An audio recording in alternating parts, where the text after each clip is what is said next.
आम इंतखाबात के लिए जो हल्का बंदियों की हतमी फहरिस्त है वो जारी कर दी है। डिजिटल मरदमशुमारी हुई थी, आपको मालूम है। इसके तहत जो हल्का बंदियां हैं वो मुकम्मल कर ली गई हैं। इलेक्शन कमीशन के मुताबिक कौमी असम्बली की जो जनरल नशिस्तें हैं जी, उनकी तादाद अब 266 हो गई है। पंजाब में कौमी असम्बली की 141 नशिस्तें हैं, सिंध में 61 नशिस्तें हैं, खैबर पख्तूनख्वा में ये तादाद 45 है और बलोचिस्तान में जो कौमी असम्बली की तादाद है नशिस्तों की वो 16 होगी। बिल्कुल, वफाकी दारुल हुकूमत इस्लामाबाद में कौमी असम्बली की 3 सीटें होंगी। सूबाई असम्बलियों में जनरल नशिस्तों की बात की जाए तो पंजाब असम्बली में जनरल नशिस्तों की तादाद 297, जबकि सिंध में 130 होंगी। खैबर पख्तूनख्वा में जी जनरल नशिस्तें 115, जबकि बलोचिस्तान में 51 होंगी। इसी सारी सूरत हाल इस पर हमने बात करनी है और इस सूरत हाल को देखते हुए कुछ ऐसे हल्के हैं जहां पे सीट्स कम हुई हैं, कुछ में बड़ी हैं। जैसे अगर मैं डिटेल में थोड़ी सी बात करूं तो खैरपुर, सांगड़ और ठट्टा की जो एक एक नशिस्त है वो इस मरदमशुमारी के बाद कम हो गई है।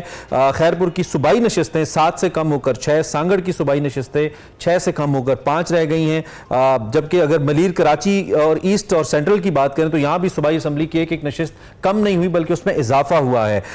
मजमूई तौर पर जो ईस्ट की सूबाई असम्बली की नशिस्तें हैं वो 8 से बढ़कर 9 हुई हैं। इसी तरह सेंट्रल की जो 8 नशिस्तें थी वो अब बढ़कर 9 हो गई हैं। और हम अगर सांगड़ की कौमी असम्बली की नशिस्तों की बात करते हैं तो उसमें कमी वाकई हुई है, वो 3 से कम होकर 2 रह गई हैं। अच्छा, इसमें कुछ लोगों के लिए ये भी यहाँ पे जानना जरूरी है कि इंपॉर्टेंट इसमें यह है कि जब आप मुख्तलिफ जगहों पर मुख्तलिफ पार्टीज की पोजीशन देखते हैं, जैसे हम सिंध में देखते हैं कि हमें पीपल्स पार्टी डोमिनेट करती नजर आती है। पंजाब में से पहले नून लीग का अच्छा वोट बैंक था, अब तहरीक इंसाफ का भी अच्छा वोट बैंक है।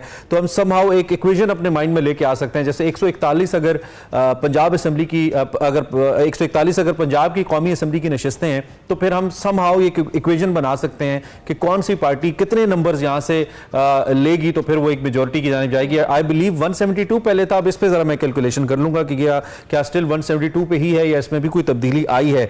इस्लामाबाद की नशिस्तें 3 हैं इस वक्त, बड़ी अहम नशिस्तें हैं। देखना यह भी होगा कि इस पे पार्टीज की क्या पॉलिसी रहती है। और दूसरी जानिब जो कौमी असम्बली में नया वजीर आजम या कायदे अवान बनना है, इसका जो मेजर फिगर है ये बिल्कुल मेरे सामने बल्कि आ गया। एक्सप्रेस रोजनामा के मुताबिक अब 172 के बजाय 169 हो गया है। पहले 172 के लिए कायदे अवान या वजीर आजम जिसके पास 172 वोट होते थे वो बनता था। अब कौमी असम्बली में जिस पार्टी के पास 169 सीट्स होंगी उनका वजीर आजम बन सकेगा। Oh nice. इसी हवाले से बड़ी इंटरेस्टिंग फैक्ट्स है जो हम आपके साथ शेयर कर रहे हैं। और ये इलेक्शन कमीशन की जो नई हल्का बंदियां जो डिजिटल मरदमशुमारी हुई थी उसके मुताबिक ये की गई हैं। सो इससे किस तरह से किस पार्टी का जो वोट बैंक है उसमें कितना इम्पैक्ट आएगा, क्या कैलकुलेशन एज इमरान सेट के क्या इक्वेशन बनेगी, ये आने वाला वक्त ही बताएगा। हाँ, अगर जारी बात है, मिसाल के तौर पे अगर सांगड़ की एक नशिस्त कम हुई है कौमी असम्बली की तो हमें अंदाजा हो सकता है, मैं नहीं किसी को पॉइंट आउट करूंगा, लेकिन अंदाजा हो सकता है कि इससे किस पार्टी को नुकसान हो सकता है, उनकी एक और किसको फायदा हो सकता है। एक सीट कम हुई, जारी बात है उसका फिर एज अगर किसी पार्टी की पंजाब में नशिस्तें ज्यादा हैं तो उसको हो सकता है। लेकिन एक बात यह भी है कि वाइटल रोल प्ले करेंगे ये जो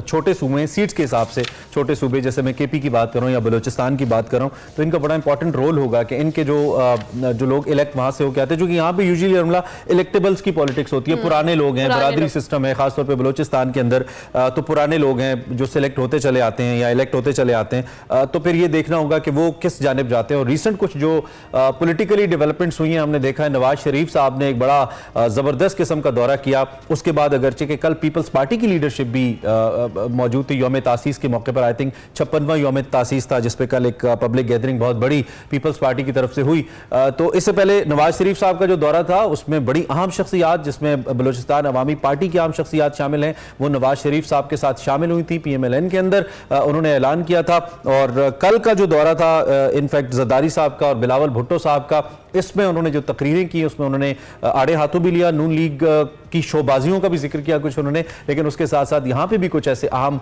लोग थे जिन्होंने पीपल्स पार्टी के अंदर शमूलियत इख्तियार की। सो ये जोड़ तोड़ तो अब जब तक इलेक्शन जारी है जारी रहेगा, लेकिन ऐसा लगता है कि नवाज शरीफ साहब ज्यादा फोकस हैं खैबर पख्तूनख्वा, बलोचिस्तान और फिर कुछ हद तक सिंध के ऊपर भी कि वहां से जो नशिस्तें हैं वो ली जाए। अगर कोई डेंट पंजाब में पड़ जाए तो फिर उसको साइड कट से कवर करना। और अभी जितनी भी पार्टीज हैं ये अभी कैंपेन जो इलेक्शन की बाकायदा तौर पर करेंगी उस पर भी पब्लिक गैदरिंग्स के ऊपर ये बात वाजे होगी, इक्वेशन कहीं ना कहीं कहीं क्लियर हो जाती है कि कौन सी पार्टी कौन से एरिया के अंदर, कौन से सूबे के अंदर ज्यादा स्ट्रांग है, जो पेनिट्रेशन करने की कोशिश की जा रही है, अपने सूबे से हटकर दीगर सूबों की तरफ भी फोकस किया जा रहा है, तो ये भी आने वाला वक्त ही बताएगा। एक और इंपॉर्टेंट खबर है जी, इलेक्शन के हवाले से तो हम आपको बताते रहेंगे, लेकिन निगरान हुकूमत ने IMF की एक और शर्त पूरी कर दी है। 4 सरकारी इदारों की जो हुकूमती सरपरस्ती है उसको खत्म कर दिया ये गया। बहुत बड़ी खबर है। IMF की शर्त थी, इसके तहत जो माली खसारा है इसके बायस बनने वाले इदारे, जो कि जिन्हें हम वाइट एलिफेंट्स भी कहते हैं, इनको हुकूमती सरपरस्ती से निकालकर एक खुद मुख्तार बोर्ड तश्कील देने की बात हुई है। मैं डिटेल्स आपको बता देता हूं। इसमें रेडियो पाकिस्तान है,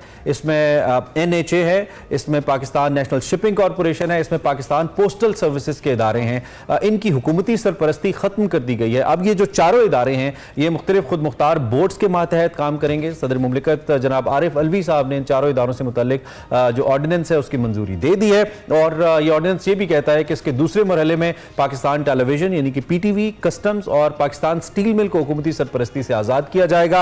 और इसके लिए जो वजारत कानून है उसकी जानिब से जल्द एक ऑर्डिनेंस लाया जाएगा। और इसमें आपको ये भी बताते चलें कि जो स्ट्रेटेजिक इंपॉर्टेंस के इदारे हैं जिनका ताल्लुक पाकिस्तान के दिफा से है, या पाकिस्तान की सलामती से है, या पाकिस्तान के दिफाई मफादात से है, उनको किसी भी तौर प्राइवेटाइज नहीं किया जाएगा, या उनसे हुकूमती सरपरस्ती खत्म नहीं की जाएगी, ऐसा कहना चाहिए। प्राइवेटाइज तो शायद ठीक वर्ड नहीं होगा।